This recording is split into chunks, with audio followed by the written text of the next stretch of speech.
Sunday night, I was at Asbury Festival and had a couple beers and had dinner, and I will give you 3 guesses to what I had for dinner. Bratwurst, yeah. Hey. I would have never guessed. Yes, we did.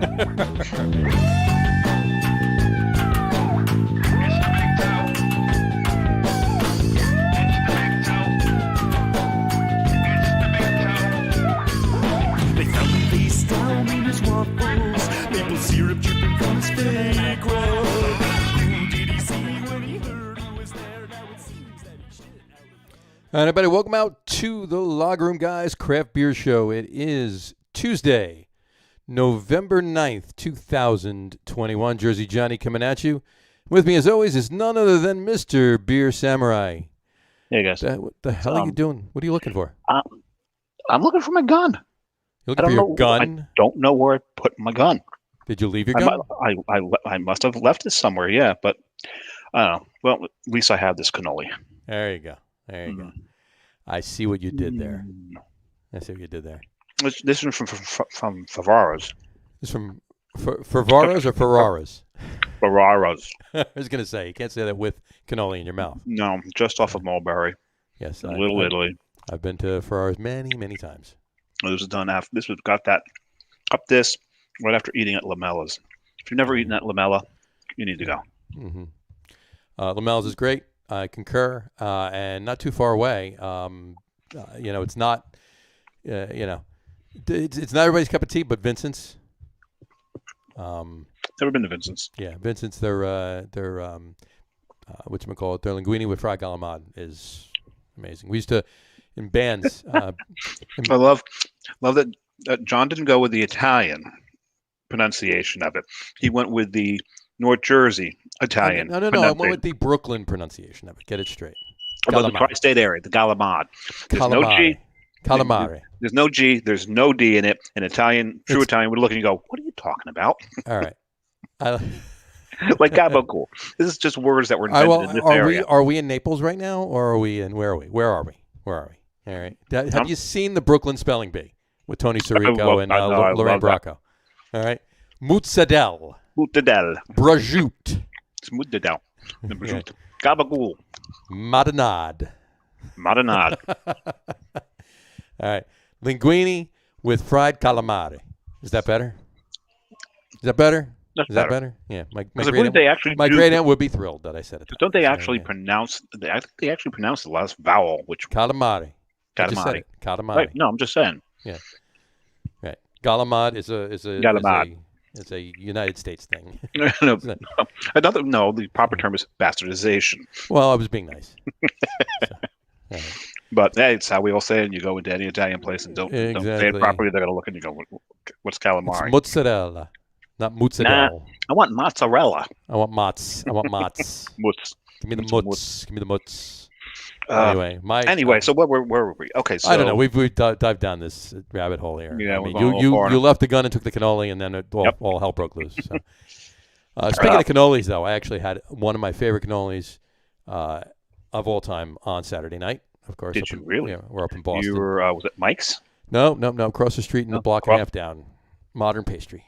Yep, it's one of those two. Modern Pastry. Johnny was in Boston. Mm-hmm.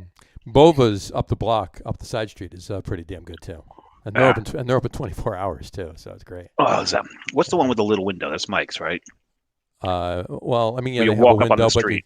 But there's a big inside too. But I'm just saying, but the one where you that's Mike's. Right. Modern used to be modern's great, still is, always was. But it used to be like the best kept secret because everybody went to Mike's, right? And so you walked up to Modern, you walked right in, you got your cannoli, you got your coffee, whatever you got, right? Espresso. Now, of course, everybody found out about it. Now there's just as long a line at Modern as there is at I'm sure there is. So. Well, we were in the city yesterday, Sunday, right? And we'll get more into why we were where we were later. But we're walking. I forget what road we're walking on, but there's all these places. Now, if you've ever walked through, we parked in Chinatown. If you've ever been in Chinatown, so many of the restaurants just have all the Peking's ducks hanging in the window. Peking's ducks. The Peking ducks. Peking duck. Peking duck in the window. Yeah. And but no place had a line except for this one place that it went down the damn block. So we're gonna have to figure out why that place is so special.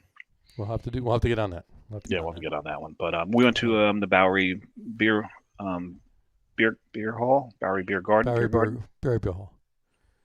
Beer Hall. Yeah. Went there, then we went over to Lamella for lunch, and Ferrara and brought that home. Didn't eat it there. I was already waddling my way out of Lamella, and we had the tiramisu there, which is so good. Sure, absolutely.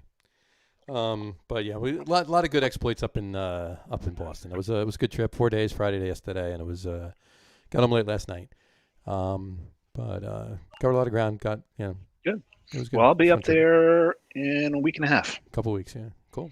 Awesome. Yeah. And I'm staying real close to Bukowski.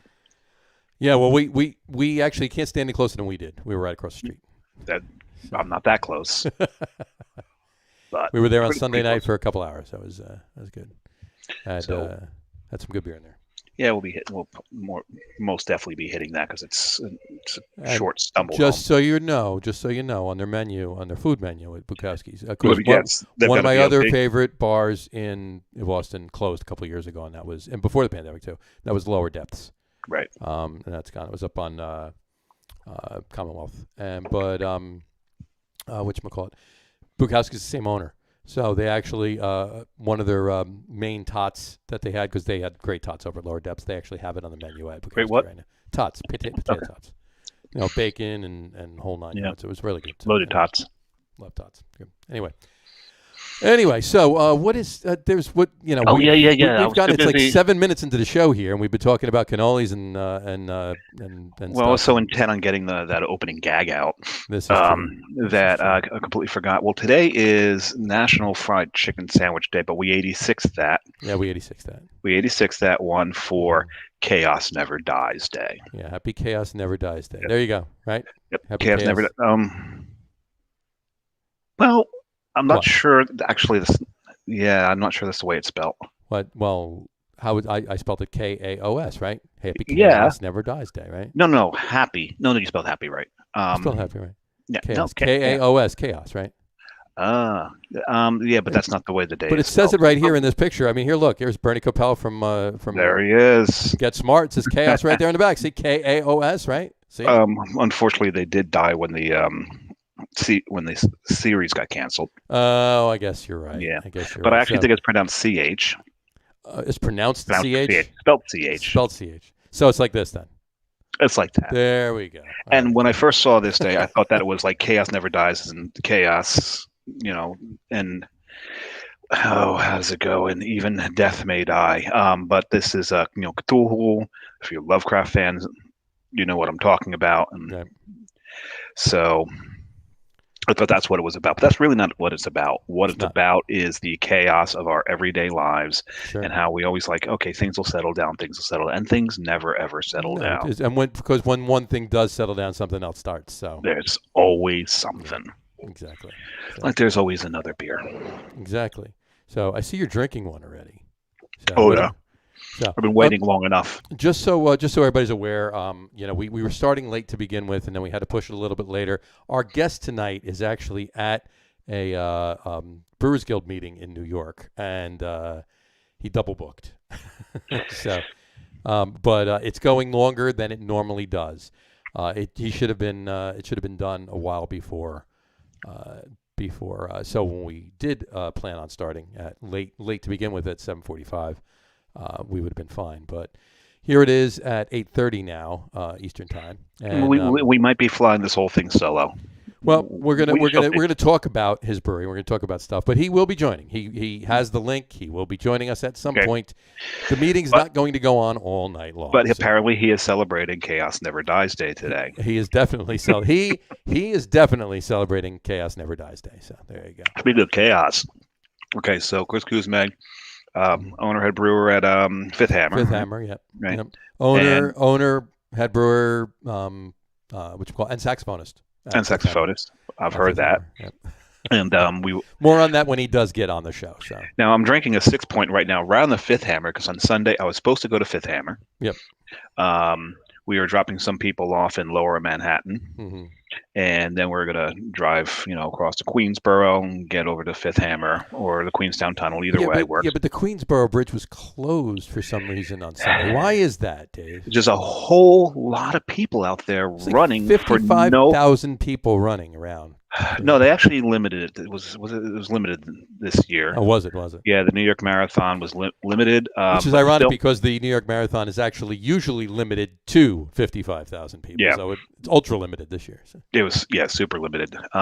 So we couldn't get there. So that's why we drove up into Little Italy.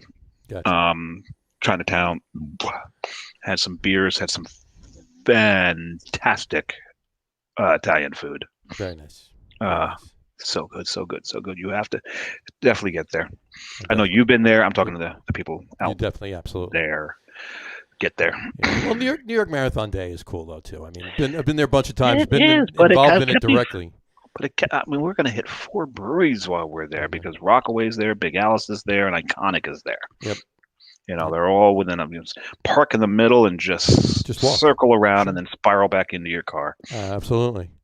Absolutely. Kind of what we did up in Everett, Massachusetts on Saturday as well. Yeah. I started night shift and Bone Up is just down the block and right around the corner from both of them is Short Path Distilling. So there we go. That's an easy 4 hours easy right You get there. some more gin? I did.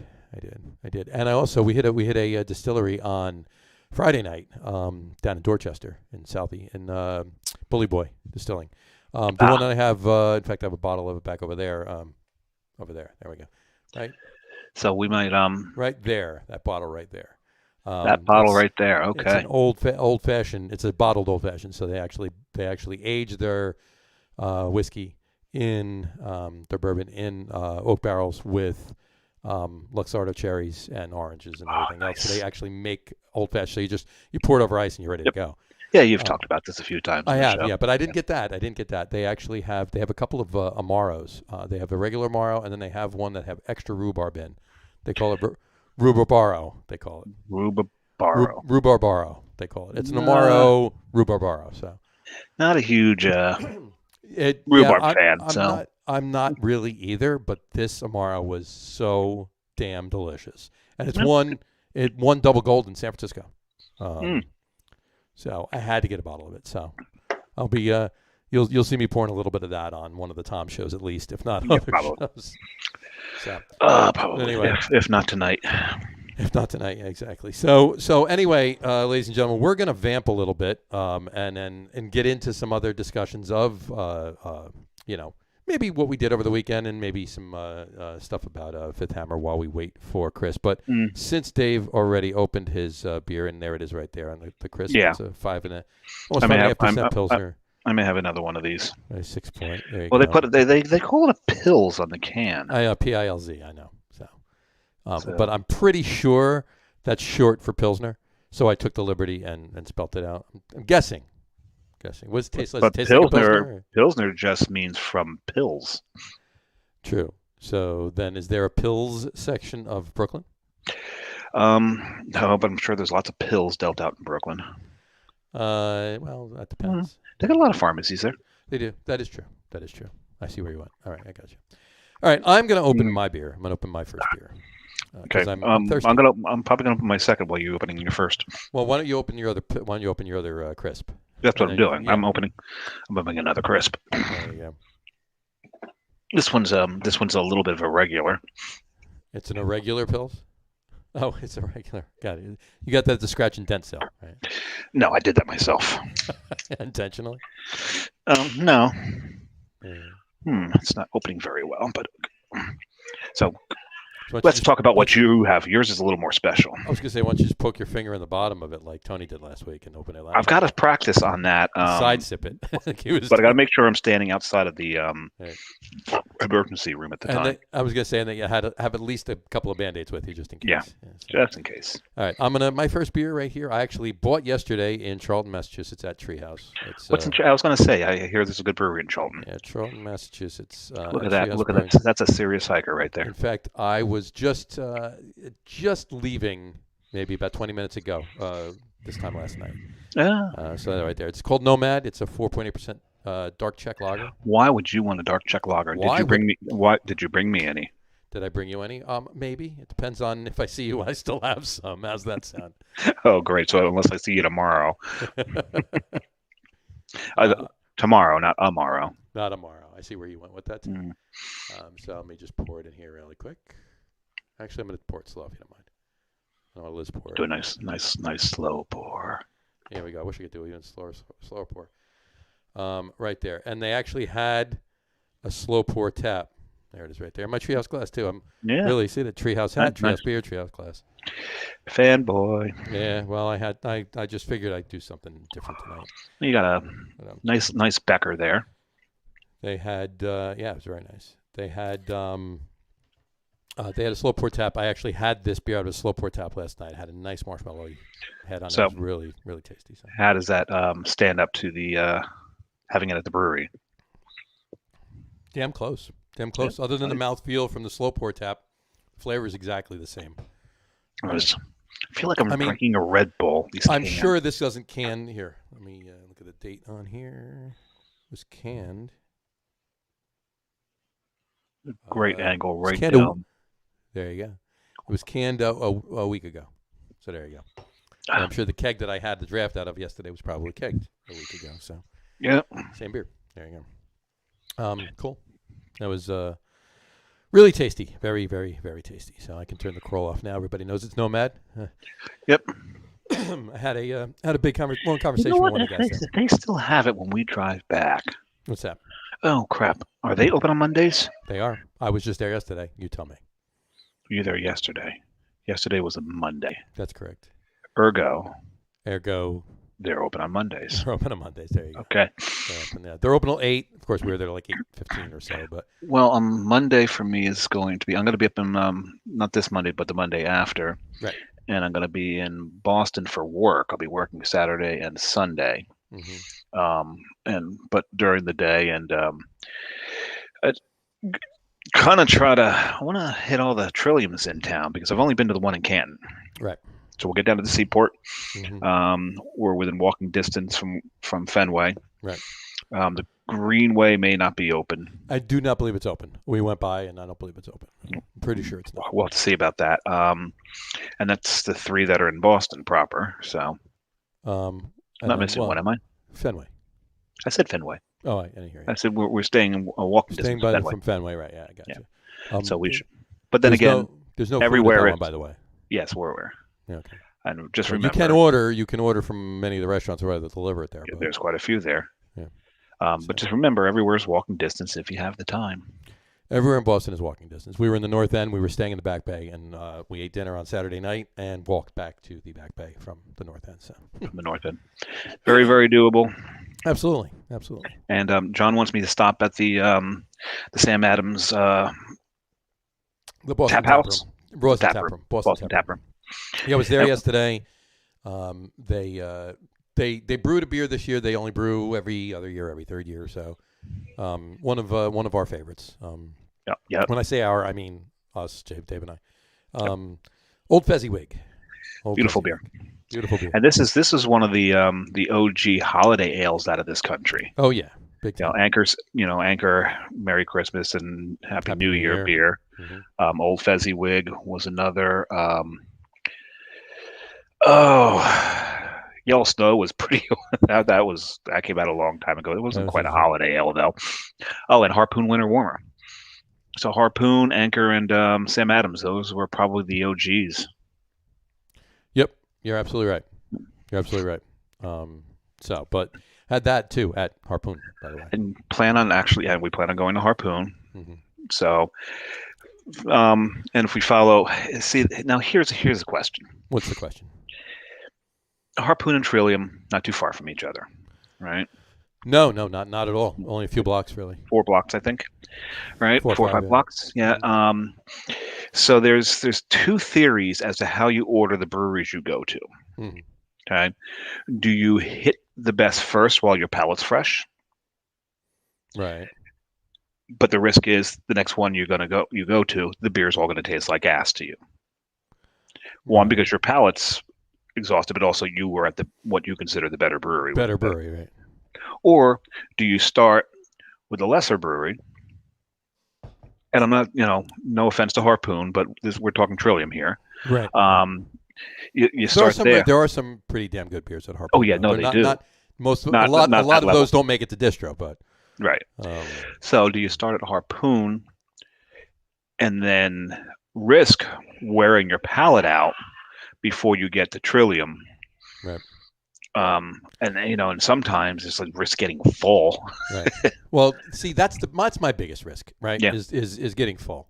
What I tend to do is, if we're doing a brewery crawl, put something in between breweries, whatever it may be, a cup of coffee, a lunch stop, food, a bite to eat really quick. But even food and coffee can. But then again, you're going to eat before you, so it's. You're going to eat before anyway, so it doesn't matter. So I mean, I'm just saying, as far as keeping it fresh between each. Just something in the middle, so you're not, finishing at one brewery and walking into the next. I mean, you and I have never done that before, right?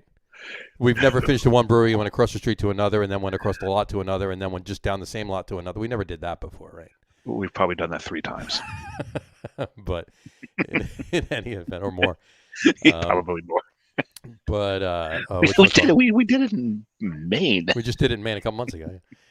But in any event, put something in between. Put a cup of coffee. Put whatever. Have a big bottle of water, and take a long walk before you get to the next brewery. Whatever. Man, we estimated that. We're so wrong. Harpoon's like 11 blocks away. Oh my God, it's a whole 11 blocks. Well, you have to drive that. Take an Uber. Well, we said 4 or 5, but and they're not like long avenue blocks in New York City, at least. No, they're. I mean, it's literally probably it's less than 4 or 5. 4 or 5 city blocks. From here to 4, a long city block will be known as a flive. It's a flive. Remember that. Nosefield and flive. So they fight crime. Nosefield and flive. Nosefield and flive with their trusty mastiff. Exactly. But we have so I'm looking like what's between the two of them. And there's plenty of places to eat, but I wanted to kind of eat at Trillium. I would love to be able to afford to eat at Morton's, the steakhouse. Right. Oh, that's one of my favorite steak. John knows this. I usually do not eat at steakhouses because, for the most part, I can cook a steak better than any steakhouse. Right. And so can Carrie. Actually, she cooks them better than I do. Mm-hmm. But Morton's. Mm-hmm. Morton's, Capitol Grill, those two I make exceptions for. Right. Yeah, I definitely do too. Well, Capitol and then Grill is pretty good. Well, let's face it. Almost every time I've eaten at Capitol Grill, and every single time I've eaten at Morton's, it was on the company dime. So there you go. Makes it all the better. Makes it taste even that much better. Absolutely. Coffee rub, bone-in ribeye? Yes, please. Doug Smith wrote in.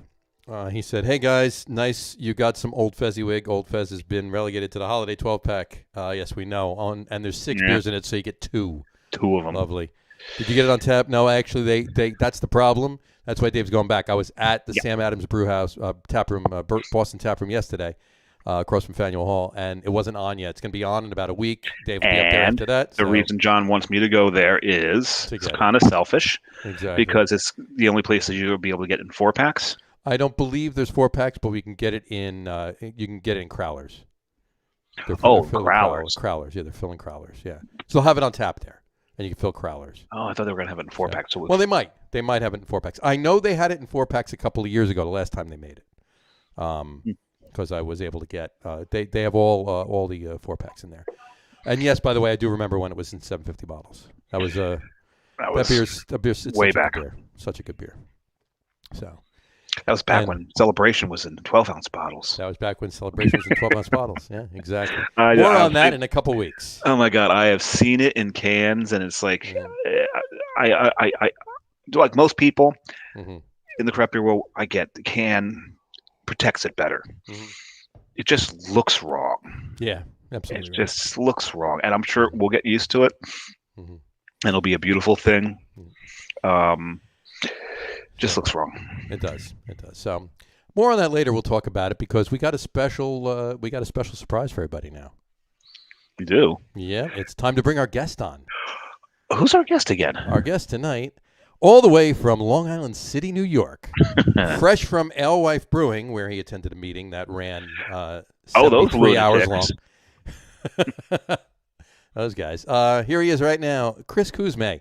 Hey. Fifth Hammer Brewing. How's it going, Chris? There he is right there. Brewer, owner, and saxophonist at Fifth Hammer Brewing. Very true. What are you? It looks like you are holed up in a stock room. Yeah, that's how we that's our budget for office. That's the space of the brewery you have for an office. A modest start, but I do have stuff that looks like that. You know, I can walk us around in here if you want at some point. in the stock room, in the brewery or in the stock room. You're just gonna stand and turn around. Yeah, you know. There you go. So it's a quick tour. It's a quick tour. Exactly. Gotcha. So, how was the meeting? The meeting was actually really, really good. So, sorry for the delay here, but basically, the New York State Brewers Association came down and they're doing a series of meetings around the state, and this is the one that they did here with New York City. So, New York City Brewers Guild meets on the second Tuesday of every month. And always does that. But this one particular meeting was because the New York State came down and the lobby, the legislation stuff, and things that can help everybody, and we're all just together and stuff. Nice of them to do it on your regular scheduled meeting. So the state is made it convenient for everybody. It's a really well attended meeting. So there's representation from a lot of the breweries that we have in New York City. So it was really good. So is the state SLA working with the Brewers Association and getting stuff done like on a regular basis? Yeah, there's insight to both sections. That's the State Brewers Association, and the one guy that works with that is kind of like the not really from the SLA, but is the conduit for which we can bounce questions off, find out things that we need to navigate and help keep everybody compliant and well informed on all those things. And so he did a great presentation and got everybody more in touch with kind of things we could be doing, where we might be changing or like pushing for different legislation in the state and to make all of our lives taste better and make the whole business work. Absolutely. I hear you. Good thing. So John and I are already drinking, so if you've got something, crack it open. If you'll bear with me, you can come with me. Just take us for a walk.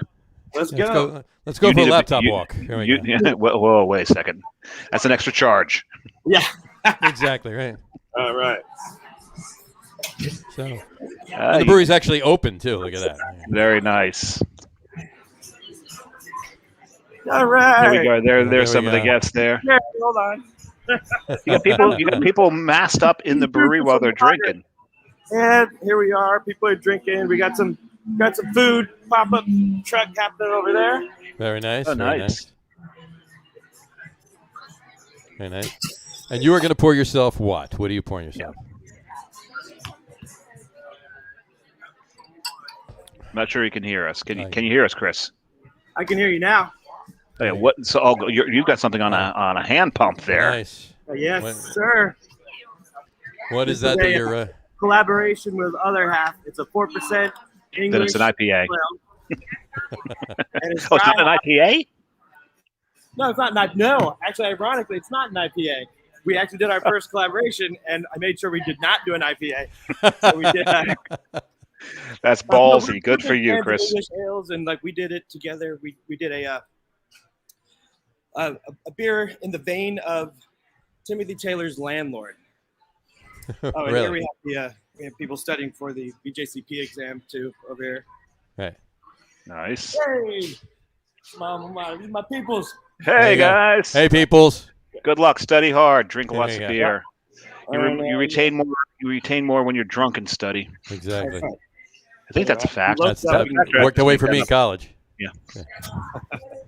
And look where you are now. And look where I am now. There you go. Now I was supposed to be at your brewery on Sunday, but a little minor event got in the way of everything. That marathon thing they run. Right. Yeah. How close does that come to the brewery? That was just down the block. So that's we had what I a big thought. old event. We had a great event. We had a big poster making session. kids came and made a bunch of posters. We tracked everybody that was running, all of our friends, and we caught them down the block. There you go. Nice. Very nice. Very nice. It was great. It was really special. It was, I tell you, I did the New York City Marathon twice, and Yeah? what I mean by that is Went and watched. my better my better half ran it, and I went in earlier with her. I got her on the Staten Island ferry, so she went over, and I went and had breakfast, and then I got to Mugs before they closed, I should say. Yeah. When they were opening at 10 o'clock in the morning for the marathon, because the marathon ran right past the front of Mugs, and got there and sat there for I don't know 6 hours. So I was there drinking for about 3+ hours by the time, because she didn't even leave Staten Island till 11:05 was her wave both times. So she didn't even get to Brooklyn or buy Mugs anyway till like just a little after 1. So it was about halfway. So it was a while before we. Yeah, I tried to call the organizers of the event and say, look, I've got a show on Tuesday. We're having the owner Fifth Hammer on. I need to have some of his beer. Right. And they wouldn't take my call. They wouldn't take the call. No. Yeah. They were a little busy on that day, They were apparently. busy. So, anyway. It was pretty awesome. I mean, I love that day. It's so amazing to see New York, everybody come out for it. Sure. Just Oh, to it's a see great 2 day. people win and 20,000 people lose. It's great. Yeah. It's amazing. All that. I got the most I ever ran, and I'll do some smaller runs, but the most I ever ran was I do the Philly every year. I did a Broad Street 10 miler. The last 2 years, last year was virtual, and this year they did it. You can do it virtual if you want, or you can run it in Philly. But we were going to run it in Philly, and they usually do it in May, but they did it in October. They just did it last month. But they said you can come down, but it was going to be vaccinated only, which we are, so we were going to go.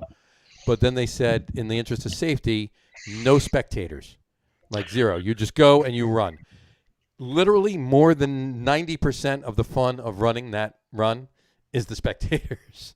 So I'm not going to go to Philly and run 10 miles in silence. So we decided to do it virtual again. So there we go. So we'll do it next year. I'm going for them. I'm just finishing them off. You're just finish them off. Go for Yeah, it. just finish.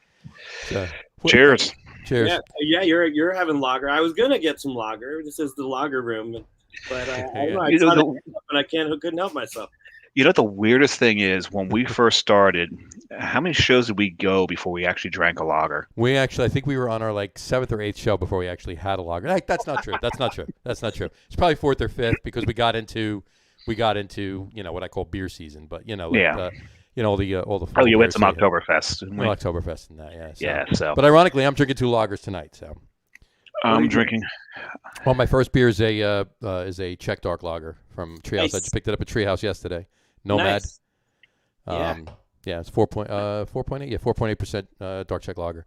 I've got a black lager we're putting into the tanks pretty soon. It's called Nice. Cloak Spell, and we're gonna end up fooder lagering it too. So we're gonna lager it, Really?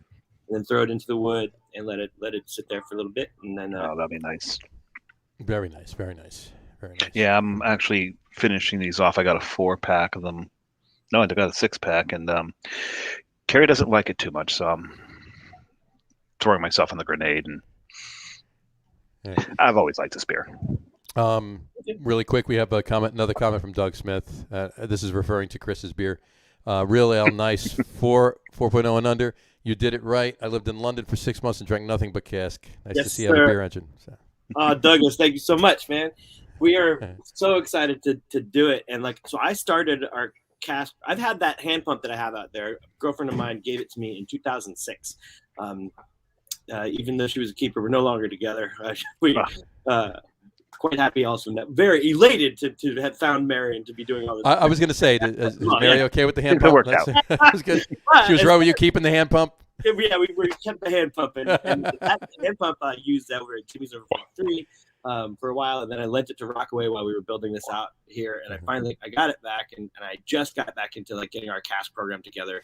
Sure. Because finally the tap room was bumping. It was late 2019 and beginning of 2020, and so we started the cast program in middle of February, and people were buying 20-ounce pints from the cask. Nice. Nice. Beautiful thing.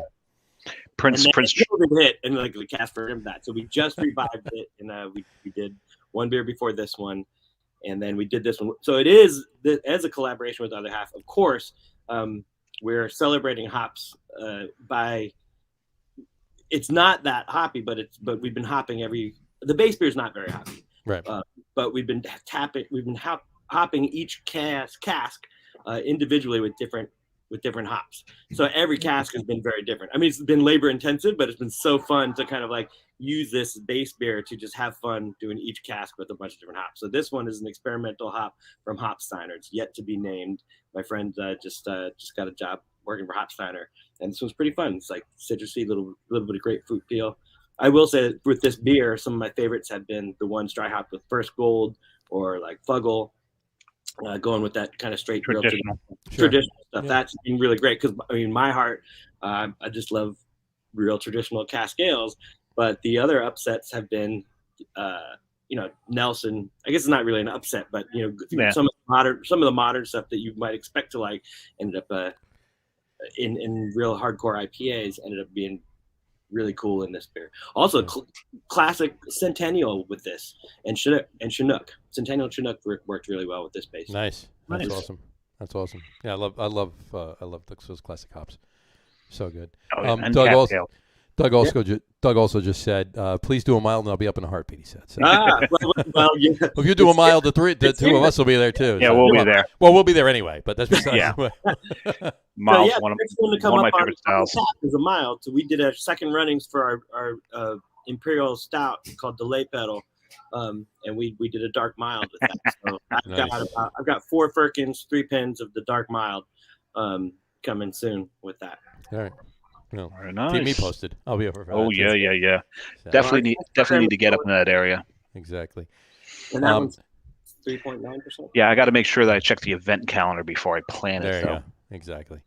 What you call it? So let's get some paperwork out of the way, so to speak. I get the questions, the standards ones. Let's dive into them because we usually start up with them. So I'll just go. Same question I ask everybody. If you remember it, or it can be an issue if you're not sure of whatever. But what was the first craft beer you can remember having? The first craft beer I remember having when I cared about having a craft beer. Right. Okay. The one that made me care or like recognize that okay, this is not your average. This is not stuff. Sure. I was turning 19 in college, and I was throwing a party for my birthday, and I was just going to get a keg of Bud, and my friend was like, "You can't get a keg of Bud. You can't do that." And we got a Stouts London or a Stouts Honey Porter instead. Really? And it was killer. Honey Porter, and it was like a one-off for that year, and like I've never been able to find it. I've never been able to find it. But it was classic Honey Porter. That's great. Stouts was the first brewery I ever got a bottle of something, poured it, and went, "What is this stuff in the bottom of the bottle?" First time I ever encountered Lee's was from Stouts. I think it was actually their stout. Remember? Yeah. That's awesome. That's great. Yeah. What got you into brew?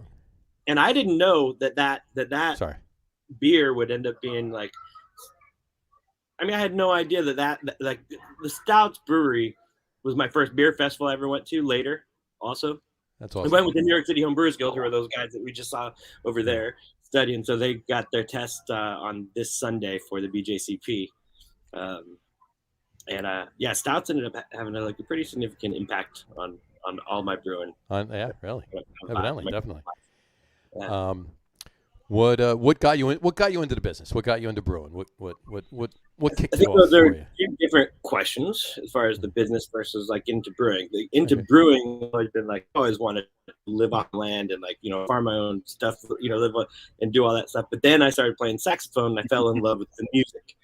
And out on a farm, there aren't that many gigs, and it's not the type of music I definitely want to. You can play your sax all day on a farm, but nobody's going to listen to you except The cows, chickens. Yeah, exactly. I do say I'll play the saxophone until the cows come home, but that's just an expression for me. I don't mean You can play the saxophone in the cow's home. Right. Yeah, exactly. And so I live in the city, and there's not a whole lot of room and all this stuff. And then I decided to take a break from New York City, and it was in the year 2000, and I went to Philadelphia, rented a house, with a band, with a full band, like piano player, bass player, drummer, trombone player. Some of my dearest friends were like, the city life is kind of crazy. Let's move to Philly for a year. I was doing a lot of playing down there, and I did some reading.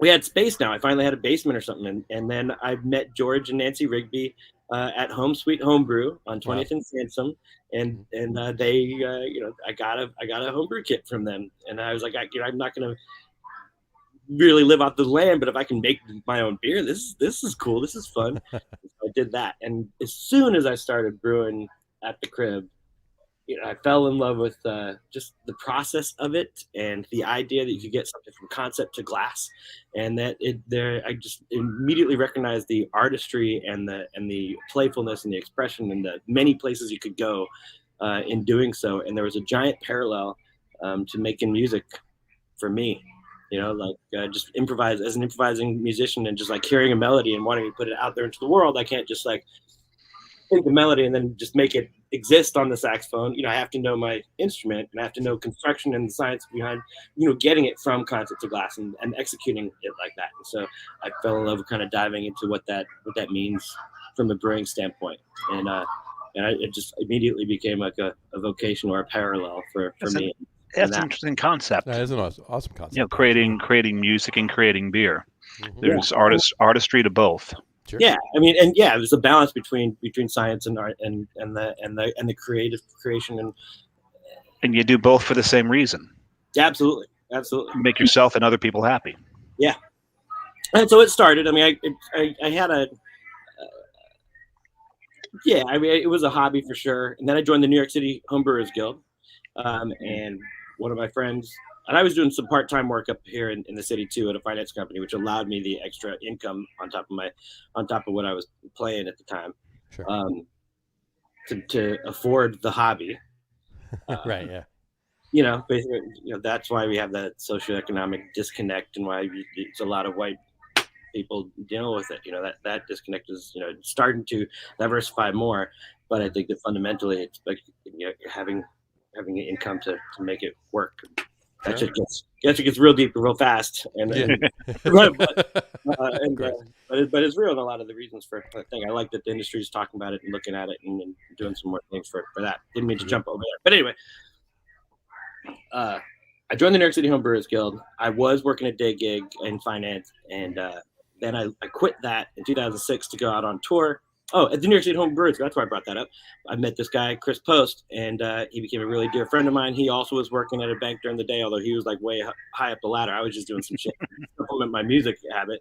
But somehow I think we thought I was doing something higher up. It didn't matter. We became good friends, and then he wanted to start a brewery and wanted me to help him do it. And we ended up opening Wandering Star Brewing Company in Western Massachusetts, or we found a piece of equipment or a brew house in 2004 that had only been used 14 times, and he bought it on eBay. He put the bid in on a Friday night, got it on eBay. eBay? Yeah, he's like, it's late. He's in his cubicle or whatever, in his office or whatever. He put a bid in on Friday night, and he's like, "There's no way. This is a fraction of the cost of whatever. There's no way I'm gonna win this. No way." He goes back to the office on Monday. He's like, "Congratulations, you are now the proud owner of this brew house." And so it took us. It was wild, but we didn't have a place, we didn't have any of that stuff, and it took a solid 7 years until 2011 when we actually opened Wandering Star. So in the end, just the storage of the freaking thing, probably should have bought a new brew house when it went. Put a new brew house in there. Yeah, exactly. That's great. It was a catalyst for doing that, and that's kind of what got me into the professional side of it. Sure. However, when we did open it, that was we decided to open it in Western Massachusetts because he had a house up there. And so that led me to, I wasn't going to leave New York City for the same reason I was talking about. So that led me to sales and marketing for New York City, or repping down here. I'd go up and brew with him a little bit once in a while. But really, I didn't have much experience beyond homebrewing. And I realized real quickly that brewing's hard work, and it's a lot of janitorial stuff. And I was that's really what I want to do. I don't necessarily want to work for a brewery and do that kind of thing necessarily. Right. Because I'd rather have it as a in the same way that I got the job to supplement my music habit. Right. I'd supplement my music. I was doing fine as a professional musician here in New York City. However, I was often on a gig and be like, man, this music is not for me. This is not really feeding my soul. It's not feeding my heart. This isn't the stuff that I'm trying to create. This isn't what I want from music.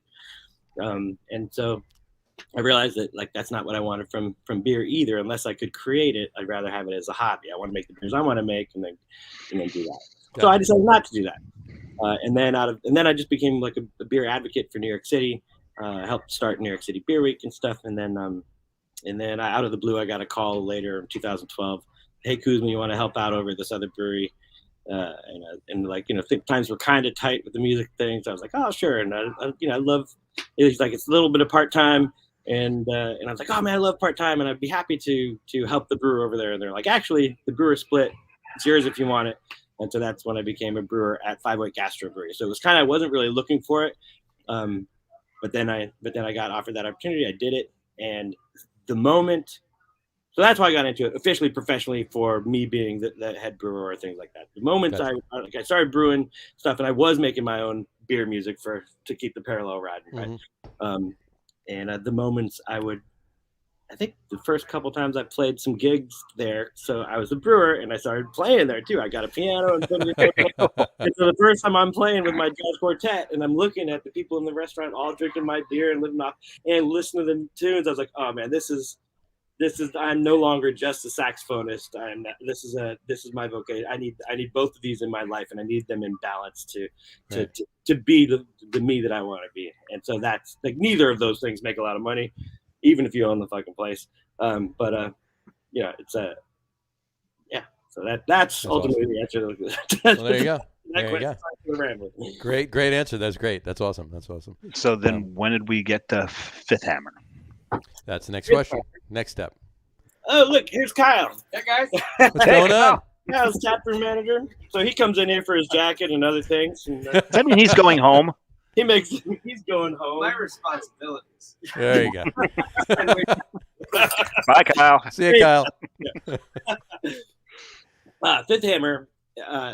So that place in 2012, that was 508 Gastro Brewery. We were a small little restaurant. It was a kind of a little wonky little brew house, definitely approachable for me to get into, having only homebrewed really till that time. Sure. It was an overgrown homebrew system made out of 3 90-gallon wine fermenters. It was in the basement. Actually, this thing, this is my only relic from it. That right there. is the fermenter that was in the really? basement. That's fermenter number 1. So they were unjacketed fermenters. I keep that as a little timepiece out there. Unjacketed poly fermenter. Yeah, exactly. Nice. Anyway, I was there from 2012 until the end of 2014. The end of 2014 or 15. 14. I think the end of 2014 is when they lost the lease, or the lease was done on December 31st. And at the same time, around the same time, a gentleman by the name of Dave Sharfstein was tired of being a lawyer, so he decided he wanted to flip over a beer bar. He saw craft beer was doing. He thought he wanted to do a turnkey, so he went to 508 Gastro Brewery, and while I was not there, had a great time. Saw the place and was like, "Why aren't there more breweries in the city? This is very interesting." And he found out the lease had already been turned over, so that was no luck. He was lamenting that to a friend a couple of days after, and that guy was like, "Hey man, I was just over there a few weeks back, and that brewer was really nice. And I think I have his card in my wallet." And Dave was like, "Well, you got to give me that card." Gave him my card, and then I get this email out of the blue, and Dave was like, "Hey man, I don't know what you're doing right now, but maybe we can do something together." I was like, "Oh, okay, hold on, buddy. Let's just have a beer and let's find out what's going on." Right. And he turned out he's an amazing cat, and he's a really fantastic human being. We work really well. He has skills where I don't, and vice versa. And he definitely is like an ideal partner for me and Fifth Hammer. That's awesome. And so we decided to endeavor into finding a way to make Fifth Hammer happen. Yeah. If perhaps your question is about the name, then I can go there too. That was going to be my next question, actually. So Dave and I are very different people, and we threw out all sorts of different names. Neither of us could agree on anything. Anything we did agree on, was already trademarked or taken. And it just so happens that he was a trademark lawyer, so we're not even messing with any of that stuff. He was, which is good for the company also. Yeah. Right? So he's a recovering lawyer, and here we are. Recovering lawyer. Recovering lawyer. Yeah. Like that. Yeah. That's awesome. Yep. Cool. So I was listening to podcasts a lot of the time, and I listened to a podcast from Benjamin Walker's Theory of Everything, and there was a one called Guided by Voices, and it was a really cool. I mean, I implore you guys to check this particular episode out. It's super hit. But as soon as I heard it, story, Guided by Voices, and the podcast is in like 3 parts. The first part of it has to do with the Fifth Hammer. The middle part is this random story that's entertaining, and then the third part there goes further into the Fifth Hammer. But Fifth Hammer is based on the story of Pythagoras. So Pythagoras is credited for a lot of things. He was a mathematician, he was an astronomer, he was a philosopher, but he's also credited for discovering, he's considered the father of harmony because he discovered the mathematical relationship between musical notes. And the story goes, he got into this because he was walking by a blacksmith and he heard this sound. He's like, what is that sound? I got to know what that sound is. I'm Pythagoras and I got to know. I ask questions. So he walked into this blacksmith and these guys were hammering on an anvil. 4 hammers sounded beautiful together. And so he took those 4 hammers and measured them. But there was a 5th hammer. It was discordant. It couldn't be explained. It was like doing its own thing. And so to us, 5th hammer represents individuality and not conforming to conventional harmony. So it has that musical tie-in for me. It has that sense of individuality and that sense of like, just creative and solidarity and conviction. And I think that really resonated with me and how I want to be as a brewer, as a musician, as a person. I gotta say, with all the genesi is plural genesises of brewery names, that's got to be the coolest we've heard on the show yet. Yeah, that's an awesome one. That's Absolutely easily. That's in the lead right now. There's like a second chapter of this that has to do with the universe. That's chapter 1 about harmony, but that third part of that podcast where they explain how it relates to the universe is pretty awesome too. That's awesome. I'll spare you my version. I'm gonna have to come to the brewery. We're going to sit and talk philosophy one day. Yeah, man, come on. I almost minored in philosophy. I like that. I didn't come that close in college to minoring in anything. If you ask my mom, her friends would ask what I'm majoring in. She's like, evening classes. Evening. Yeah, That's man. great. So, all right, so you mentioned Wandering Star, and you wound up staying in New York and doing sales and stuff like that. Alex was doing some sales too, right? Yeah, I just left Alice. He's over at Alewife right now. Is he over there now? The ball with Had I known you, what I would have told you while you were over there to tell him I said hi, but I couldn't talk to her. They were giving the presentations. There you go. When you were done, anyway. Yeah. But but the last time I saw Alex was at whatchamacallit, Eddie's last day at Mugs. Closing Mugs? Yeah. Closing Mugs, yeah. Yeah. That was the last time. So did you introduce me to him? You did, yeah. He was the one with the red hair at the bar that day. He was the He only guy at the bar with red hair that day. So Okay. all right. Think about it, you remember. So anyway. Probably. Yes, because Dave was with me that day there. We were quite a few beers in. We were quite a few beers in at that point, yeah. I'm sad to have missed that day, honestly. Like I would have liked to give that a proper send off. That was good. Had a couple of beers with Eddie that day. That was he was just done. He was done. Yeah. He was done. He's like, John, I'm done. Yeah, a good run and yeah, we met afterwards in the back room. In the back room, yeah. Yep. Yeah. So, but many a night spent over there with Alex and the Malted Barley Appreciation Society. So they meet here now, which is great. They're meeting by you now? That's awesome. Yeah, well, they're meeting literally here now. In that room. Yeah, in the room. All in that room. Yeah. There you go. Perfect. Right in that chair. So anyway, cool. Tell us about Mary. Mary, oh my God, what an amazing woman she is. I love her to death. I love her more each day. Yeah. Mary Izette, for those who don't know her or are unfamiliar with our story, we met at the New York City Home Brewers Guild. And we were, she was married and I was, deeply in love with the girl that gave me that cask engine. no funny business happening to that. But, Yeah, but we ended up just like becoming really great friends. She was amazing. She came for the BJCP class. That same thing. It all ties in with tonight. Sure. And we just became really great friends. We both had our official profession outside of beer with that, but we really enjoyed flavors and doing stuff. And so we started a little tasting and company together called the Degustation Advisory Team, where we would teach people how to we would just share our favorite pairings with beer and chocolate and pickles and cheese and all sorts of stuff with that.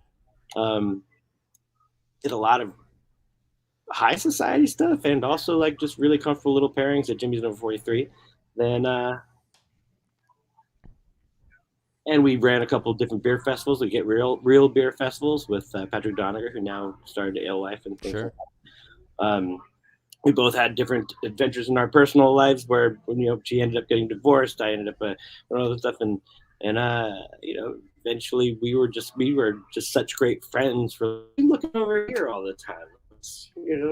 This makes sense, and God damn it, she was right when she said that. But yeah, Oh, you know what they say. She was my business partner. I was like, I'm not, because we turned that into a business, the Degustation Advisory Team, and like I wasn't going to mess with that. I don't mess with business Sure. like that. Like I wasn't going to let myself look at that thing in that light. Meanwhile, it made the most sense and is the most sense, and we're enjoying it very much. She was working in pharmaceuticals at the same time as she was so devoted to craft beer and tasting and flavors. She ended up landing a book deal and writing a book called Speed Brewing. And it's available on Amazon, and it's a really fun beer.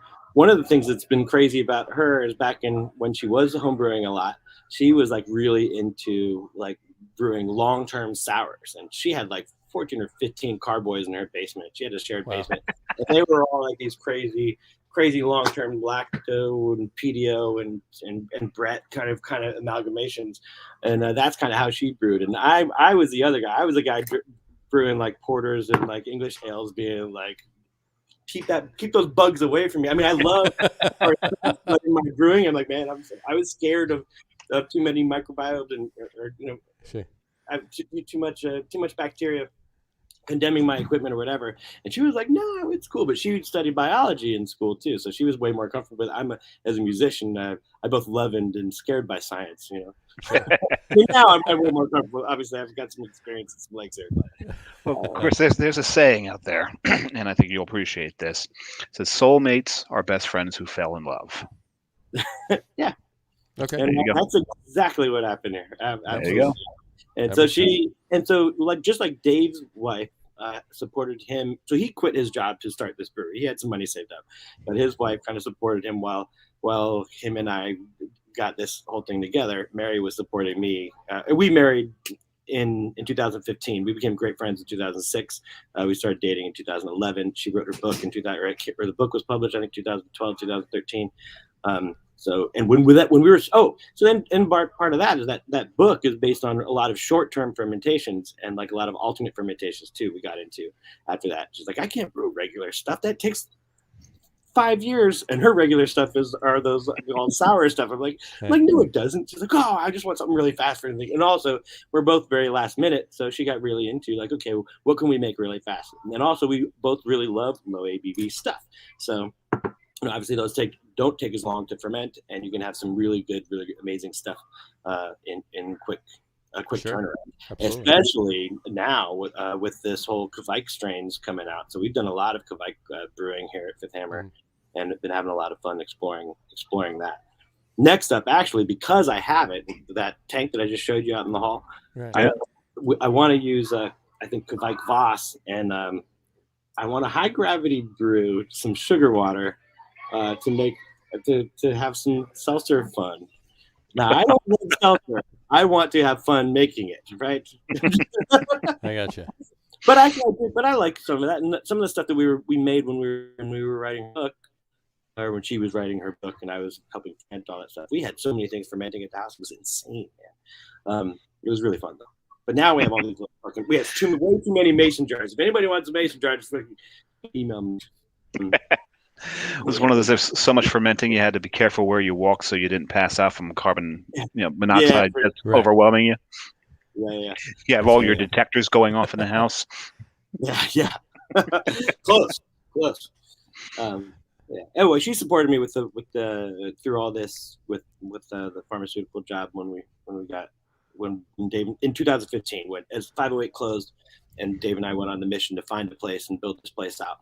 And I'm forever in her debt for that as a great friend also. But as soon as we were open, we managed to get pretty successful relatively quick, and she there's a reason for that. I've she quit her tasted your job. beers. Thank you. Absolutely. Before we continue any further, why don't we open our second beers? Well, it's your fourth beer. It's my second distinct beer. Right. But be my fourth. There you go. What do you open? John's excited about this one. Well, yeah, I'm thirsty. I've been finished for a bit. Yeah. I don't know if you noticed. Obviously, I'm wearing my Treehouse hat. I just bought it yesterday at Treehouse, and I got Trillium. I didn't want to be a fanboy, but I was drinking a Treehouse and a Trillium. He's going straight up today. fanboy on this show. So I had a Treehouse and a Trillium glass. Here's my Trillium beer today. It's a Munich Dunkel Lager, deciduous. Nice. There. I'll throw that up really quick. I would have, Chris. I would have been drinking nothing but Fifth Hammer if I was able to get over there. That's okay. I'm trying to get. What's that? I'm trying to have Mary come in here for a second. She just finished. I could hear she just finished hosting the trivia out there. Cool. I just got back from Boston last night, and I picked these up, so I figured I might as well drink them while they're fresh. What does Joe say all the time, Dave? Drink your fucking beer. Drink your fucking beer. Don't sit on it. Buy it and put it in put it away. Doesn't make sense. Take the. I got a few things I age. Okay. Well, please. I bought a couple of bottles of a 12% double barrel aged barley wine up at Treehouse, so I'm not going to be drinking that anytime soon. I got two of them, so I'll drink one sooner than the other, but I'll send the other one for a bit. So, anyway, what are you drinking? Your second one. My second is going to be Cortadito Stout. So, as you know, about a month ago, I went down to see my kids down in Florida. Yes, you did. Spent a little time with them. We had gone down to Miami, and I just jumped into what's it called? Beat. I need the cheaters. I'm so freaking old. That's a beautiful color for a Dunkel. That is beautiful. Jumped in the beat culture. And Cortadito, it's a coffee reference. I don't know exactly what it means, but this has got Cuban coffee in it. So I currently live in Union City, New Jersey. Very high percentage Cuban population in this area. Mm-hmm. And Miami, obviously, high Cuban percentage. As a matter of fact, there's a Cuban cafe just opened up down the street called Cortadito. There you go. So I got to look at what it means. But this is actually a coffee stout. Mm-hmm. And this is a coffee stout. Very nice. But it's Cuban coffee. That's in coffee. It's a Beat Culture Brewing. Oh my God. And it's this is the second can. There you go. And it's got a luscious mouthfeel, just an amazing coffee flavor and aroma to it, with just a hint of cream. So the Cuban coffee places make lattes out of their coffee, and it's it's an espresso kind of thing. It's so good, and this captures it in the stout. Very nice. I gotta give them a lot of credit. Chris, the Joe we were talking about, as far as Joe says, drink your fucking beer, that would be Joe Granat. Yeah. And, yeah. And he just laughed and he said, "Hi, Chris." What's up, Joe? Yeah, that lunatic. Yeah. You had him on this show too. He was on. Yeah, he was on. Yeah, he was on with Kyle from. You had John Kleinchester, and you had. John was on. Yep. Pat was on. Pat was on back in June. Yep. John Hall. John Hall's been on. Did we pull? I don't think we pulled Joe into the beer dinner show, did we? Joe, no, yeah, he came on. He did come on. That's right. So he's been on twice. That's right. We did a beer dinner show at the Cloverleaf in Caldwell with Carton a few weeks back. Nice. So a few people were on, and Joe popped in and came on. Yep. So which oddly enough was the first time him and I had ever met face to face. They've known each other through Facebook groups for the last 3 years, but never met each other. 3 years. Okay. Yeah, COVID got in a little bit in the way of that. I have muled him beer back from Maine, And still never met him. but I've never met him until that night. So anyway, all right. You mentioned Jimmy's 43 before. Yeah, I miss Jimmy's. me too. I miss Jimmy's. I mean, I was the first silent partner with all that stuff, So and, that's where Mary and I did a lot of our early pairings, Sure. and that was the outlet for that. And that was also where I learned a lot about the industry and the people I met through there. People Sure. who got in there. I love sitting at the bar with Jimmy BS and his one guy bringing us out hot peppers to eat. Just Here, eat these. Jimmy's like, here, eat these.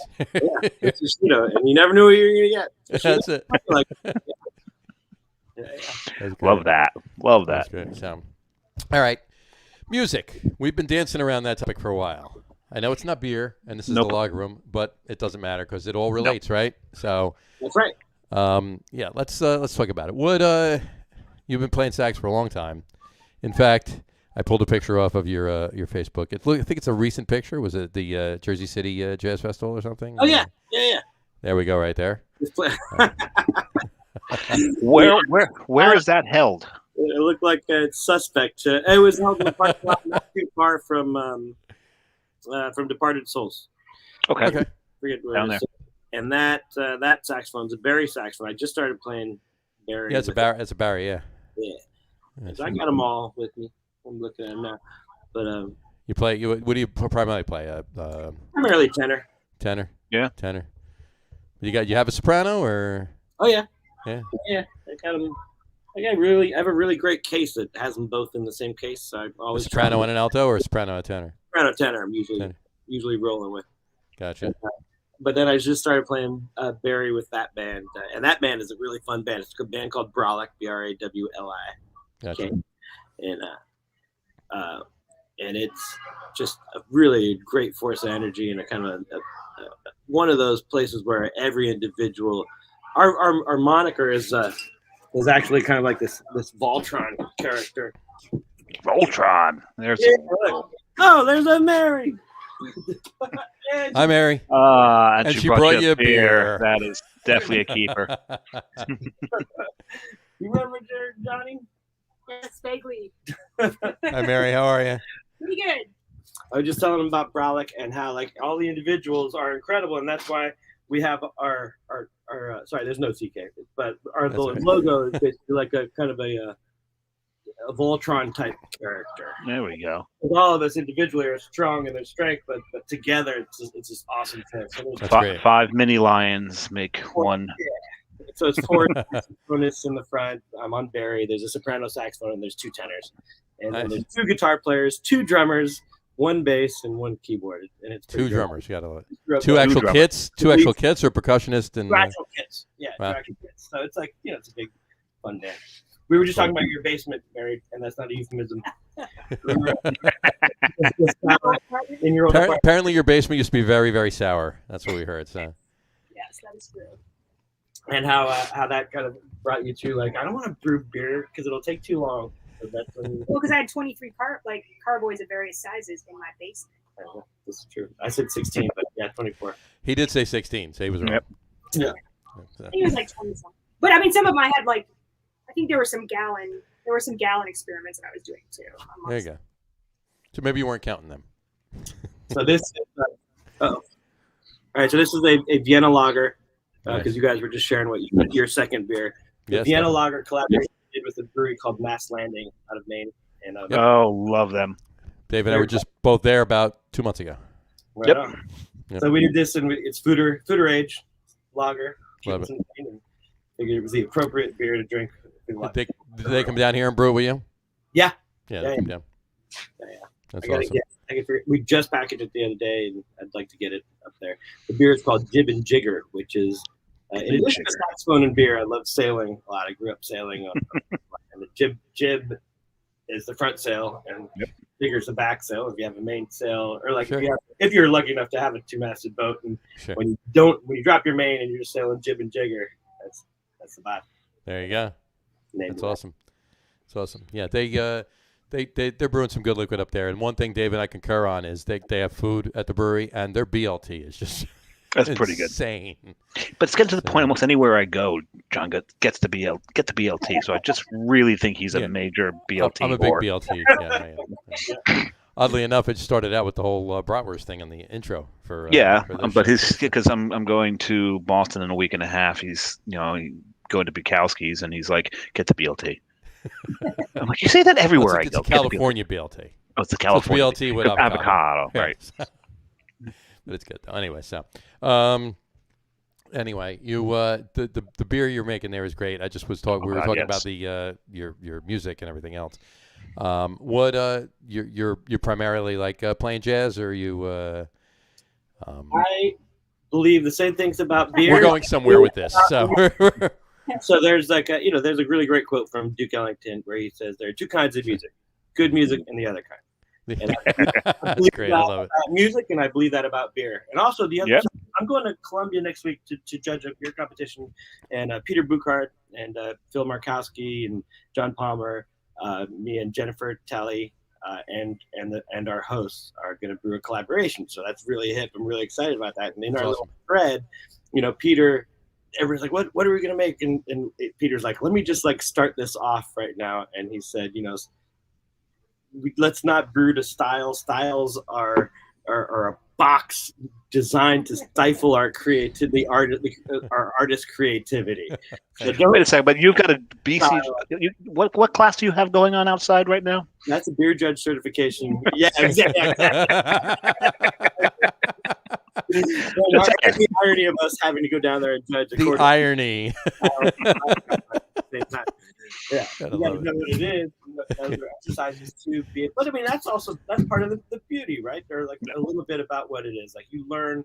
You asked about jazz. I studied jazz and I hate the word, but I hate the word because of this belief of like, right? Because music and good music is good music. If it's no matter where it's rooted, doesn't matter what it is. It's good. It's good. Yeah.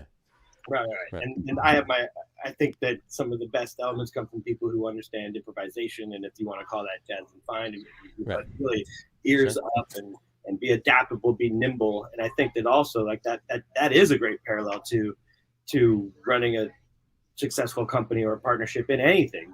Just what you once you get another person other than you involved, now it's a team. Now it's reciprocal.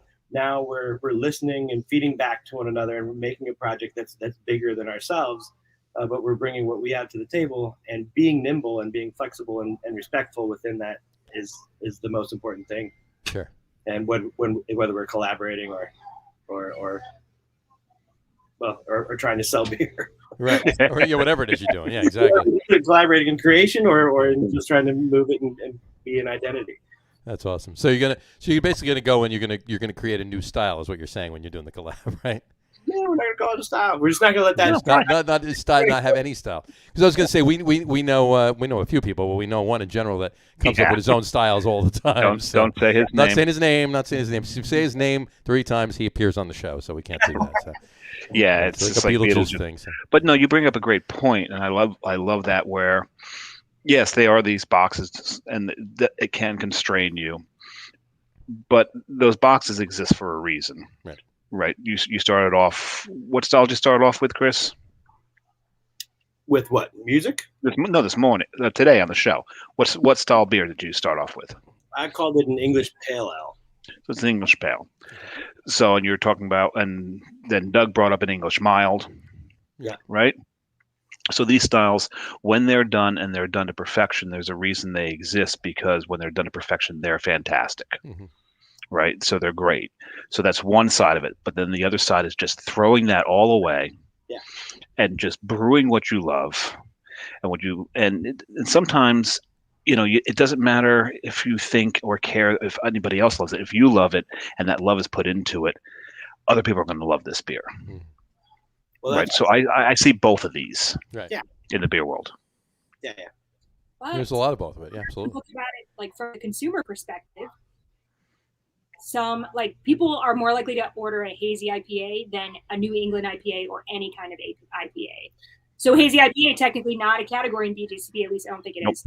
But like that is kind of a catch-all category for exactly what that is, hazy IPAs. The other thing is we've always brewed saisons. We used to call them saisons. Now we call them farmhouse ales. Right. Because Everybody knows what they'll order a farmhouse ale, but they will not order a saison. Right. So like, yeah, that's something that we have learned along the way. Well, I know someone who will always. I I know someone who will always order a saison. She's like over there somewhere. She'll always order a saison. She loves a saison. But usually, people that will order a saison will also order a farmhouse. Right. Because they know that they're the same thing. Right. We know what we have to do. Yeah, exactly. Exactly. Yeah.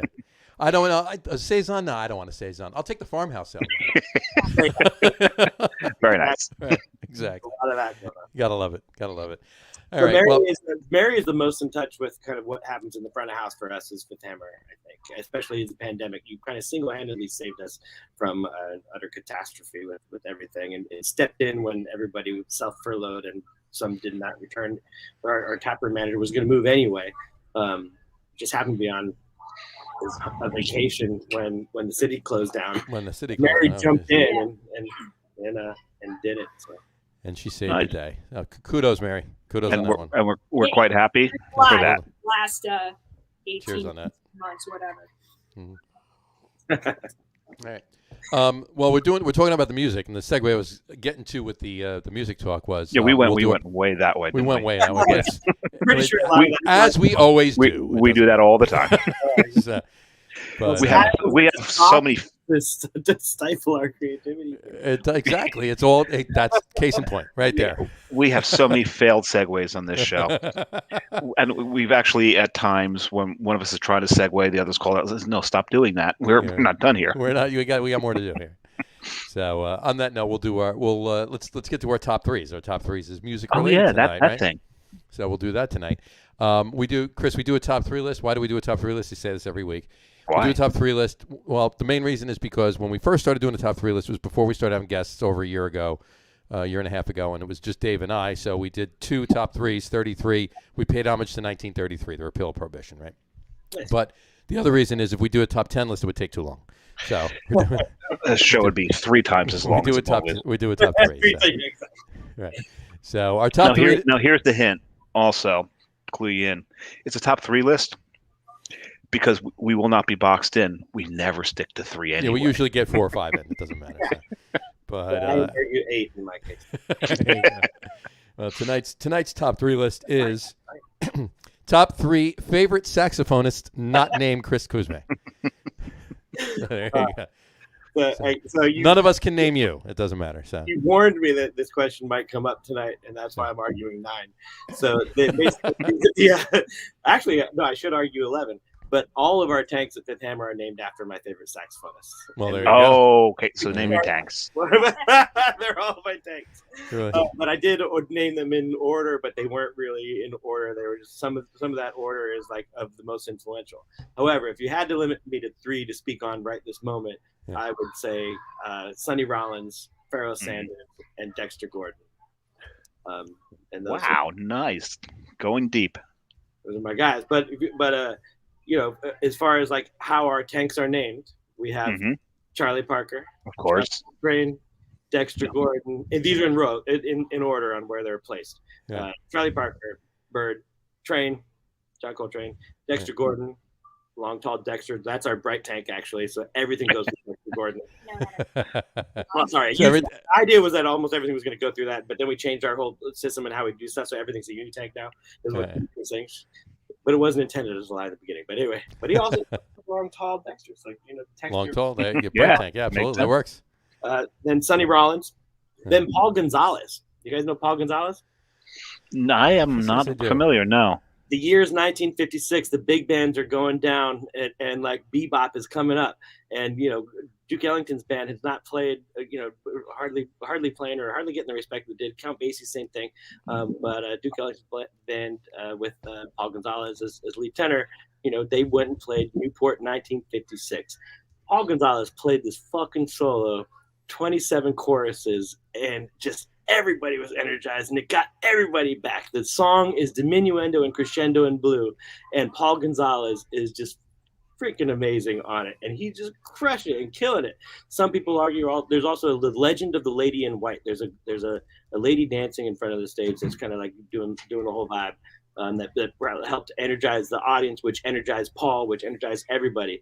And also the second half of this story is that concert was so popular and it brought Duke Ellington band back to play another 40 years. Actually, I have friends that still play in it, but obviously Duke's been out, and Billy Strayhorn passed late 80s, right? And his mother called it Bill album. But the only time Duke Ellington ever lost his shit was when they had to re-record this album, or like this live album, because the live recording was not that great, and the record company wanted the whole band to play it exactly like they did, like on the thing to augment it. So they basically recordings, and they tried to blend the shit together. And that the only time Duke really lost his shit, apparently. As he should have. You can't recapture. Yeah. You can't recapture magic. A live performance. But they tried to do it and do it anyway. And then they kind of also added like in different places like sounds for the remastered. So it's really interesting to go and listen to the unremastered or the one that's not that, if you have a chance to get the real record. Anyway, it's fascinating. But anyway, Paul Gonzalez, not just because of that solo, but because he really was super slick, super smooth, and was just like, he is, to me, one of the greatest unsung heroes, him and Don Redman. Anyway, that's tank number 4. Then we got Ornette Coleman, Pharoah Sanders, and then we have Lester Young, Sidney Bechet, Ben Webster, and Coleman Hawkins. Very nice. Wow. Those are my tanks. Very nice. And then there's one tank that's just called the Fun Tank. Well, it came to us. Actually, its name was David because we got it from Big Alice Brewing Company, and they called it David. And I just never renamed it. It had a name, except we just called it the Fun Tank because that was what we used it for. Oh, but he did, Doug. But he did. I didn't mean to screw. You're calling yourself the Beer Samurai, though. Yes. No, I'm reading one of the comments we just got. So you might as well throw it up there, John. I'll throw it up there too. Yeah. Doug Smith just commented in. Favorite sax players? How can you not mention Charlie Parker? He did. He did. New Jersey guys, I go nuts with Clarence Clemens. The Birdman, right? Yeah. And there you go. And you're right about that polka appreciation and understanding. It's not that I don't appreciate it. And I think I do understand it. It's just not high on my list of personal styles where I get. Sure. But I'm going to definitely check out John Gora. I'm writing that down. Write down John Gora. We'll do it. We'll do it. Yeah. So, and Doug, he did mention that was one of the first people he mentioned. It wasn't in his top 3, but it's definitely in his top 11 that he has fermenters named for it. So. Yeah. And it's New Jersey guys, not New Jersey guts, he said. Yeah, I was wondering. Kind of wondering about that comment. There you go. That's awesome. So your top 3 would be Sonny Rollins, Pharoah Sanders, and Dexter Gordon. Those are your top. That's only because you're forcing me to do that. But there is no. It's like one of those things. But it's hard. You got your top 11. Your fermenters are your top 11. Your top 3 are your top 11. That's the. Yeah. Sorry. Yeah. But also like beers. It's not just for breakfast, So right. Exactly. Well, we've said it many times on the show. You ask us again in a month, our answer might change. Absolutely. Once you get to a certain level, then it's just like, what do you want at the moment? And right. It's right then. It's right then. That's the deal. Yeah. You can want for the moment. So sometimes I want Paul Desmond. Sometimes I want Paul Gonzalez. Sometimes I want Bird. Sometimes I want Bird in the bebop area. Sometimes I want Bird with strings. There you go. Sometimes I want Miles, Birth of the Cool. Sometimes I want Miles, doing Bitches Brew. There you go. God, yeah. And a lot of people don't, everyone looks at Miles, that, trumpet player, but man, sax. He could blow a mean sax too. Absolutely. Yeah. I don't know that. Yeah, I'm sure you didn't. Sure. But where you did Kenny Garrett from pops in. Bitches Brew is great. It was. God. So, anyway, all right, Samurai. What are your 3? Well, I'm gonna uncharacteristically go 3-2-1 because I usually don't do that. You never do that. I never do that. I usually categorize, but number 3 is because between 3 is just like a catch-all of the classics. You have your number 1, you have your number 2, and 3 is everything else that you can't put in 1 or 2. Right. So which it is- might have been 6 different people. Well, so. I'll put 3 in. I'll put 3 in there, He's and going that's to going put to 3 be in his number. that's going to be Charlie Parker. Mhm. It's going to be Coltrane. It's going to be Stan Getz for me. That's right there. Number 2 for me is one that not a lot of people know about. I just love his sound. I love what he does. I love his ingenuity, and that's Roshan Roland Kirk. Oh, hell yeah. God damn, this guy plays 3 at a time. He'll put a tenor, a stritch. Now a stritch is a straight alto, and a manzella. He'll put them all in his mouth at the same time, so that he can play a true natural chord and be the whole sax section himself. But he's also invented a bunch of different things. He's like mixed and matched and Frankenstein saxophones to come up with just completely different sounds. And if you've not heard him, he's different. He's out there. He's fantastic. Don't forget the nose flute. That nose And flute. that The nose flute, yeah, absolutely. he plays almost every single instrument that he can put up his nose or in his mouth, right? And I'm wondering where else he would. No, I'm not gonna go there. But my number 1, being a New Jersey guy. New Jersey gut, right? Yeah. Well played. Clarence Clemens, my God, the way he can make that his act sing and wail, and the way he just fit it into the music, and maybe I'm just biased being from Jersey, but what he could put out there. I mean, there was a bunch of other rock saxophonists that could really do stuff like Junior Walker. I mean, he could make that thing scream. My God, the sounds he got out of his sax were fantastic. But number 1 for me is Clarence. I grew up listening to him play and make that horn sing. Yeah, I love it. Yeah. Very That, nice. your love for that kind of brings me back to why I love Pharoah Sanders so much. Like a lot of people don't get down when Pharoah Sanders gets like real screechy or like is screaming.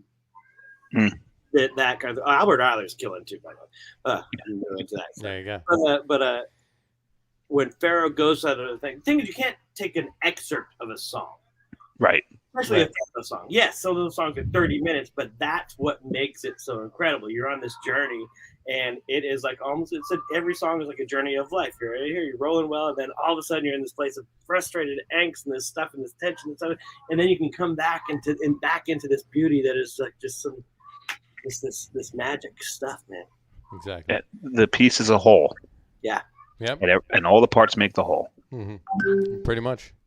So, well, I'll go. But since between the two of you mentioned pretty much anybody that I was going to put on my list, between Charlie Parker and John Coltrane and Stan Getz and Sonny Rollins and even Clarence Clemens too. Those 3 or 4 or 5 of those 5 would be on my top. Would it be on my top 5? But I'm going to throw in Anthony Braxton. Oh hell yeah! Right on. I see where you're coming from. Absolutely. And then I'll even go a little newer. Get out of old school and go a little newer. Some of the newer guys or whatever. Jay Beckenstein. From Spyro Gyro or whatever. He plays he's decent. Thing.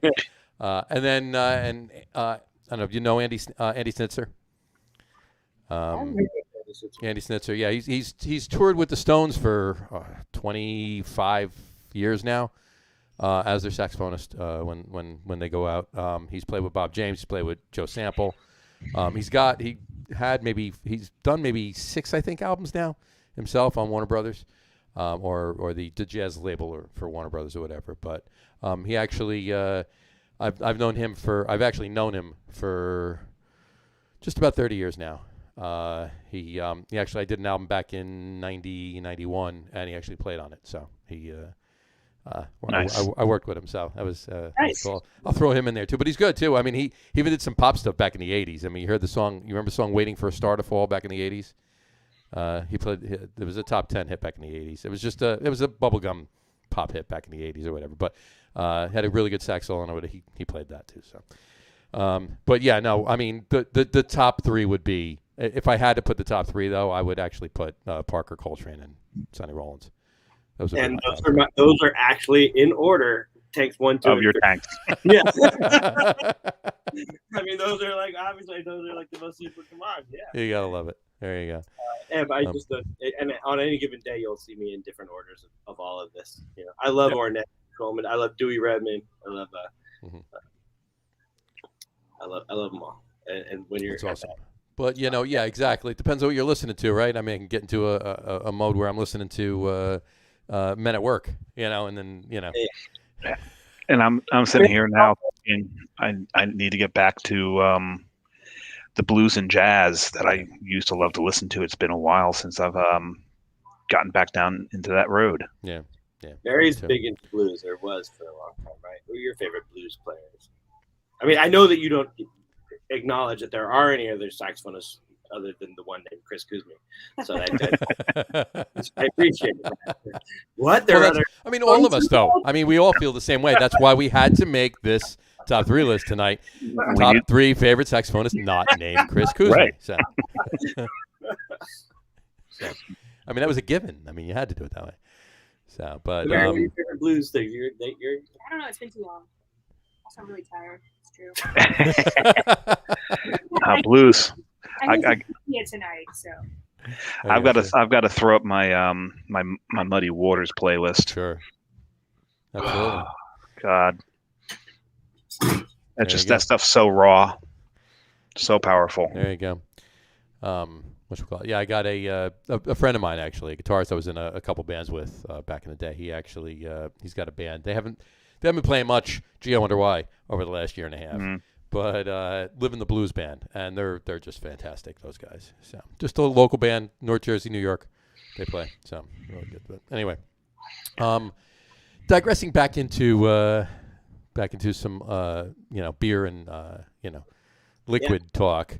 You mentioned seltzers before. This came up today. I actually saw this today. Shiner released a ready? Here we go. I'll throw it up there. Yeah. Street Shooter. Juicy dill pickle seltzer. Oh, I hope someone's not watching the show right now. Juicy dill pickle seltzer. I hate on that, but I can't hate on that because I've been drinking a lot of pickle juice lately. And but is pickle juice and pickle seltzer really related? I have not yet taken some club soda and thrown it in the pickle juice, but I have. Interesting. Yeah. I hope she has. I'm not hating on it, but I find it interesting. But I will say, yeah, I love pickle juice. I can drink, I can drink pickle juice. So that's it's kind of where I was getting, or like where I was at when we were talking about Mary's book and like the exploration of flavors and kind of where things kind of went and like out of style guidelines and things. She just said I would drink it too. And you try all that stuff. You try, like all the stuff that you're quite adventurous with all sorts of flavors. And nice. He's largely behind a lot of the creativity of some of the places we go here at Fifth Hammer that I would not be thinking of. Like a lot of what happens is pillow talk, which was a series.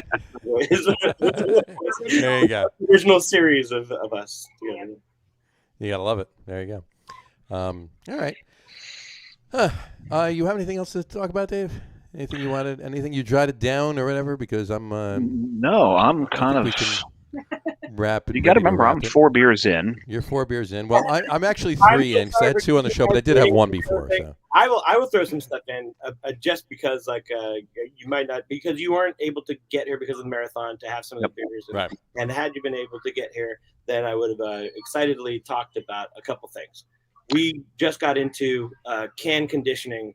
And we are super excited to be making Belgian beers that are can conditioned. Can conditioned Belgian. Can conditioned Belgians. So by can conditioning, we're theoretically we're having less DO issues, and we actually not more than theoretically, but Attention, Matt Patensky, are you listening? Matt, listen to this. It's cool, and it's been a lot of fun, and we actually just won an award for can conditioning with honey from the National Honey Board, and so we have a Belgian wit that we did with orange blossom honey, and it is.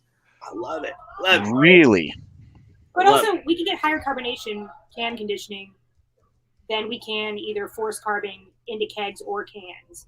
Really? It's hard to fill. We can get the proper carbonation for those styles of beer with only by can conditioning, period. You cannot get that. Our canning line will not handle that degree of carbonation. Mostly because the balance of our glycol system won't really handle that degree. If we got it But it's really also- cold and didn't allow that for Yeah. that to come out, or weren't dealing with the exchanges, it'd be just tough. Yeah. Right. I Being gotcha. each other. Also, we get like because we're can conditioning with honey now, we're getting additional, secondary aromas and flavors in Right. in the can conditioning process. That's awesome. It's adding more complexity and depth. So Yeah. those are the top two reasons. Yes, we get less dissolved oxygen because obviously we're kicking up another fermentation, but primarily it's because that carbonation. I mean, we all had Saison DuPont in the bottle, right? You can't get yeah. you can't get that out of a draft. It doesn't exist. No system can pour that level of carbonation. But Not now at all. it's No. Not at all. cans. Yeah. But yeah, so that's one thing I'm really excited about. And actually, the cask ale that I had at the very beginning, we've been can conditioning. Those are English ales too, to a different degree, and not with honey. We're changing what it is. So basically, I'm not really calling them that. I'm actually back to the Beer Samurai's crisp beer he's drinking. David, you were drinking crisp, and they used to call those. They used to call those. Does it say nano keg on that? Does it? I mean, Nano keg. There's so much text on this They can. used to call their cans nano kegs. So anyway, with anything on can conditioning, I'm calling of the English ale variety, I'm kind of calling nano firkins. Nano firkins. I like I'm like, yeah, those are my nano firkins. Yeah. I like it. That's great. So we have a Nah, Fifth Hammer, the first nano firkin brewery. yeah, I exactly. like that. So we got our barley wine in some cans, can conditioned with dextrose, and we have that other half collab, that English pale ale, can That's conditioned. awesome. Did you I say you're haven't- can conditioning it? You're can conditioning a barley wine? Yeah. Okay. Well. So you can age it and keep it for next year. We're going to can condition. We have a Belgian beer, our Hammer Holiday, our first one. So Hammer Holiday 2021 is happening next, probably in 2 weeks. We're going to do Very that. nice. I'm hoping to save some to be able to do myself a vertical. Like we're going to have a Hammer Holiday beer year over year. They might. There we go. You got to do it. I mean, it's just you just said it. You have to do it. Done. Yeah. Have to do it. The story. Now it's preserved. I was There's recording. space on that shelf right up there. Yeah, Just- Yeah, there we go.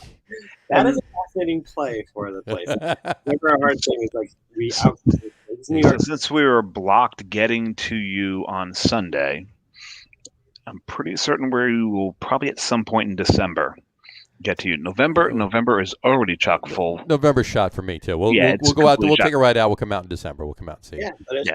sure. Absolutely. And then and as soon as that barley wine is ready to be released, let me know. I'll come by and pick it all up. It's there. It's ready. Yeah, okay, so that'll be like December 4th. We may be there. It would be sooner than that. Yeah, exactly. Cool. I was just gonna say, anything else coming up besides those things that you're excited about? Anything else on the horizon, like events? Any releases coming up for the holidays? Anything else going on at the brewery before we? Well, that release is cool, and then we just started getting our first beers out of the foeder bottle condition and stuff, and that's been really fun. So actually, with that foeder being Sydney Bechet, we call it Bechet's First Play. And so the first thing that came out of our Very foeder, nice. Mary watercolored a silhouette of Sydney Bechet in black, and his horn is in gold. And out of that is coming all these little, but it's just like it's a nice little label. It's classy. It's corked and caged, and we did that with wildflower honey. Nice. Wildflower honey. And I'm really excited about that one. It's like just a low ABV beer, 5.5 kind of golden sour kind of thing.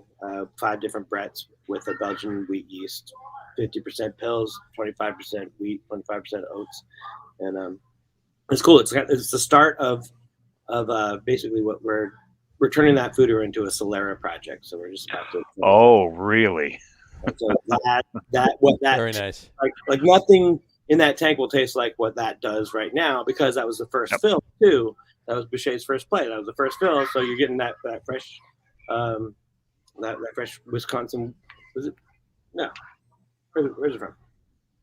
The wood. Missouri. Missouri. White oak. Yeah, white Missouri. oak. Very white oak. Yeah, from Foeder Crafters. Very white. Nice. Nice. Yeah. Very nice. So that's the first turn of it. So like it's just going to change from here, and we're going to start inoculating that foeder with different. Yeah, you could put the same damn beer into that. A year from now, it'll be a totally different beer. Absolutely. And on from there. So it's Absolutely. a project that we're really excited about, and we Fifth Hammer, like I said, even with the story of what that is our mantra. Like we just want to stay creative and stay to ourselves and not worry too much.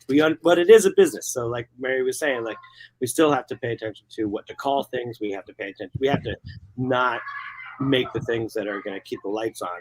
But you still got to make your IPAs. Yeah, Right. but we don't want to never forget why we want the lights on. Right. Right. So we want to keep the lights on, but we want to remember why we turn the lights on in the first place.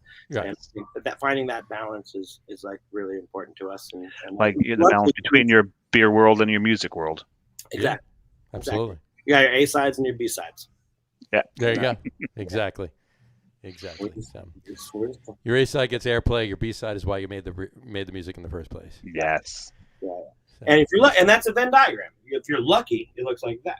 Or, those circles. Yes. Mm-hmm. But it's constantly flexing there, and so Awesome. I get it. That's great. And as well you should. That's awesome. That's great.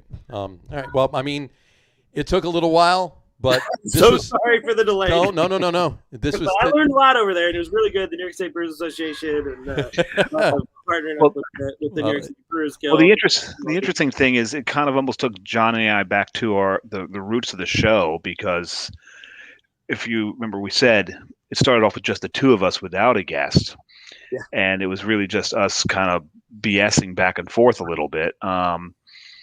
It was stupid, like our first shows were. But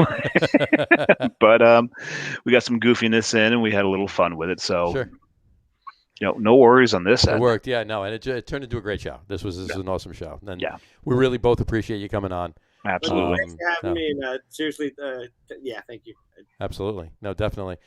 Don't go anywhere. Don't disconnect when we're hanging up. We're going to talk to you after we're done. We're just going to do the sign off, if you will, and we'll end the wrap with the show. So Watch this. Watch him. He's got this whole thing.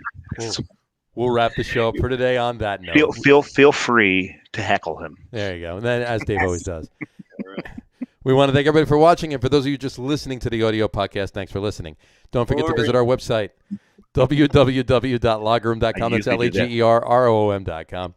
And please remember, like us and follow us on all of our social media, Facebook, Twitter, Instagram, and, of course, our YouTube channel. All of them are at The Lager Room. Remember, we go live with the video podcast on both Facebook and YouTube every Tuesday night, usually at 6:30 Eastern time. Not even close tonight. I usually say ish there. Yeah. This was beyond ish. But for those of you that just want to listen to the audio podcast, you can do so on Apple Podcasts, Spotify, TuneIn, Stitcher, and Google Podcasts. Plus, the show is now available on Amazon Music Podcasts and iHeartRadio as well.